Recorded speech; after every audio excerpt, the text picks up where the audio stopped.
దత్తాత్రేయ స్వామి ఆశీస్సులతో సర్వం సుభిక్షంగా ఉండాలి. అన్ని దానాల కన్నా అన్న సమర్పణ గొప్పది. అన్నం పరబ్రహ్మ స్వరూపం. మాజీ మార్కెట్ కమిటీ మాజీ చైర్మన్ వర్ధ్య విఠల్ నాయక్. దత్తాత్రేయ స్వామి కరుణ కటాక్షయాలతో సర్వం సుభిక్షంగా ఉండాలి అని మార్కెట్ కమిటీ మాజీ చైర్మన్ వర్ధ్య విఠల్ నాయక్ పేర్కొన్నారు.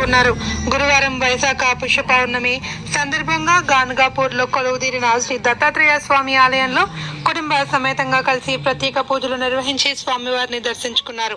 ఆలయ ప్రధాన అర్చకులు వేద మంత్రోచ్చారణలతో ఆశీర్వదించి మరెన్నో ఉత్తమ పదవులు చేపట్టాలి అని మనసారా ఆశీర్వదించి తీర్థ ప్రసాదాలను అందజేస్తూ ఘనంగా సన్మానించారు.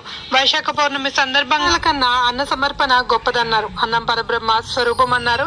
ప్రతి ఒక్కరూ భక్తి భావాన్ని అలవర్చుకోవాలన్నారు. ప్రతి నెల పౌర్ణమి రోజు దత్తాత్రేయ స్వామిని దర్శించుకోవడం జరుగుతుందని వెల్లడించారు.